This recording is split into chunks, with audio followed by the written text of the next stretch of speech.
fighting out of Sharon Hills, Pennsylvania, Smokin' Bert Cooper. And in the blue corner, weighing in at 230 pounds, he was a silver medalist in the 1988 Olympics. He is undefeated with a record of 19-0, 17 by KO. Fighting out of Brooklyn, New York, Riddick Lamont Bowe.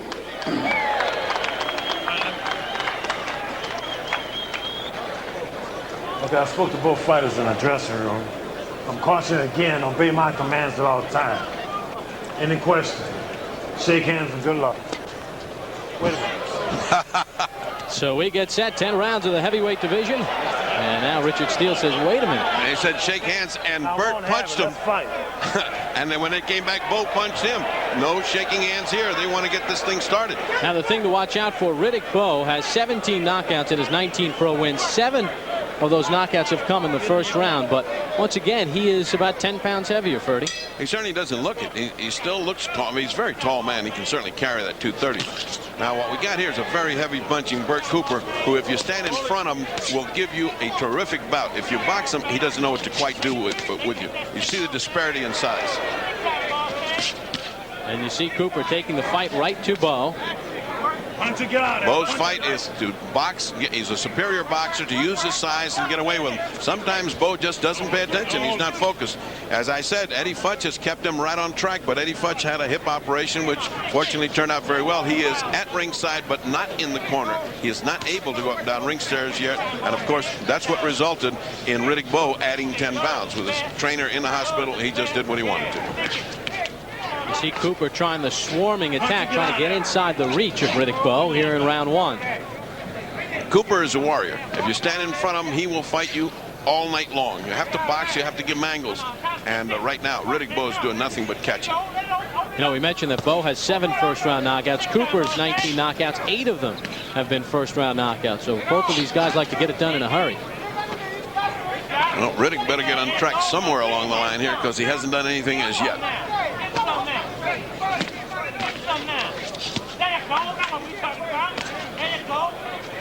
Get out. Come on.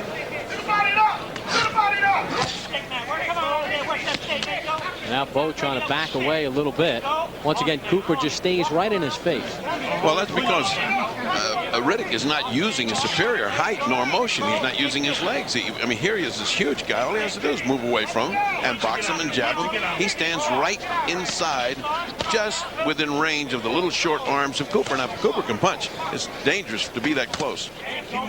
Cooper with a lot of personal problems in the past. Says that has all been cleared up over the past 11 months. And you see him just trying to get inside. And Riddick Bowe, one of the keys for him is his jab, and we don't see it here. He has no space to jab. He's got to have distance, and there is no distance. There's no daylight between these two guys. Come on, work and get out. So far, Cooper has done exactly what he wanted to do, and I would imagine that Bowe is in for tongue lashing when he gets back to his corner, because he has not fought the way he's supposed to. Pull your arm back. And although Cooper will get hit with some shots in there, when he's that close, there's no leverage from Bowe. Bowe, as you can see, a very tall and long arm guy. He needs some distance to punch, and he's not getting any. Cooper's just not letting him have any, nor is he trying to get any, and that's what he's going to hear about when he gets to the corner. Step back, get some room, now jab. Now right there, jab. Let that jab come in there hard. Come on, work and get out. Cooper has taken the fight to Bowe as we hit the end of round number 1, and he scores with an uppercut inside. So Smokin' Bert Cooper heads back to his corner, as does Riddick Bowe. And the guys that put down 10-1 on Cooper are already counting the money. They're looking at, they said, well, that first round is in, and keep him off at the end of your jab. Now, you see, now let's see how long he tries to keep that distance. There he is. That's the jab, and that's the distance he needs. This is what Eddie Futch wants. Move away when he moves in. Make him pay for it when he comes in. And right now, early on, we're seeing that Cooper's coming up short because he can't get inside. He had his way in round 1. He just walked right in. You've got to almost slap him in the legs and get him awake, Riddick Bowe, and get him focused. I mean, when he's focused, he's an excellent fighter, and he's a great prospect. But it's just difficult to get him to think every round and carry out the game plan. Right now, he's doing exactly what he should be doing and what Eddie Futch wants him to do. This is Bowe's 7th fight of 1990, 6-0 with 5 knockouts. Cooper is 1-1 with 1 knockout here in 1990. Cooper last lost to Wayne Mercer back in August. Lost a 12-round decision. And outside of the Tyson fight with Douglas, that might have been the finest heavyweight fight in the last year or two. They just went at it. But that's because Mercer's not a boxer, he's a puncher, and they like to stand in front of each other and let fly. Here you have a possibility of a great boxer to be showing his technique right there. That's the kind of thing that Bowe has to do. Good uppercut by Bowe. The action heating up now as Bowe is landing some blows with heavy intention. That uppercut is exactly what Futch said. Once you get used to the jab, go with the uppercut. Punch to get out.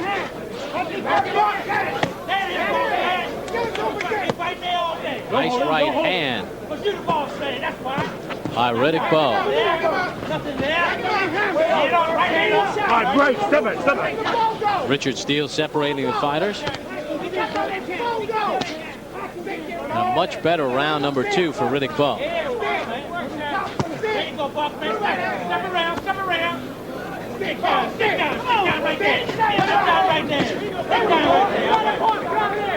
When Cooper gets inside, he can do a little damage.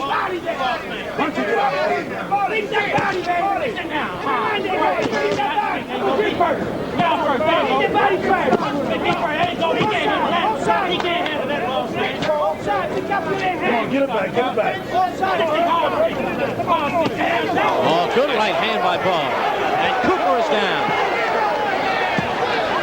3, 4, 5, 6, 7, 8. You okay?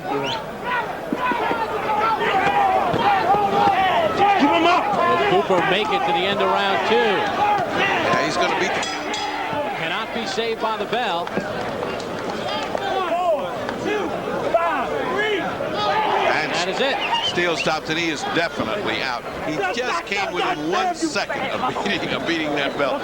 1 second more and that would have been all. But that's a huge guy who is 6'4" and at 230 pounds. When he lands a right hand, believe me, that's electricity. That's power in the hands. Of course, I always felt Cooper just too little against big heavyweights. You can't match.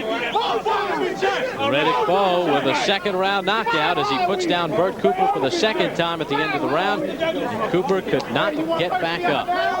Is that a preview of what we'll see later on, the moment of truth? The bigger man against the smaller man? You have a different quality opponent than Bert Cooper in Evander Holyfield, who is not a small man. No matter what anybody says, he is going to be 210 today. He's 6'1". He isn't. This little guy is a little guy, and it's a completely different kind of fight. It's apples and oranges. We're not going to see the same thing. Riddick Bowe with his 16th knockout in the first 3 rounds. He now has 18 career knockouts. He is 20-0. And really, he followed his corner's advice. After what we saw in round 1, we see it here in round 2. Now, watch how well he lands that right hand. Now, when a big man like that lands a right hand of that nature and then follows it up with another, but the first one was already enough right there. You see how well he positions himself to throw the right hand? The classical fighter. He has the makings of a great fighter. If they can get him to concentrate, if he listens to Eddie Futch, if he comes along, he can be a powerhouse in boxing. Can Riddick Bowe. Let's look at it from a different angle. You see how it's just perfectly thrown and perfectly connected. Now the second one just icing on the cake. So Riddick Bowe with a 2nd round knockout over Bert Cooper for the 23-year-old from Brooklyn, New York. And let's take a look at the 2nd knockdown, which came with a 2nd to go in the round. Yeah, that's really a race to the finish. He got up with like 13 seconds to go. I really thought he was going to beat the time, but it wouldn't have been any difference. It would have just meant that it would have gone a little bit longer. He had to take a little bit more punishment. This is probably more merciful. He was not going to get up. There was no way to do it. Riddick again displays good technique as a pro in finishing. He knew he had his guy in trouble. That little uppercut in there was devastating. Right hand followed by the left. It's just a rain of punches that are landing on poor Cooper, and he is out on his feet. He He's out on the way down, and he was not going to get up. It was a short and sweet night for Cooper. I really don't think they should match Cooper against large heavyweights anymore.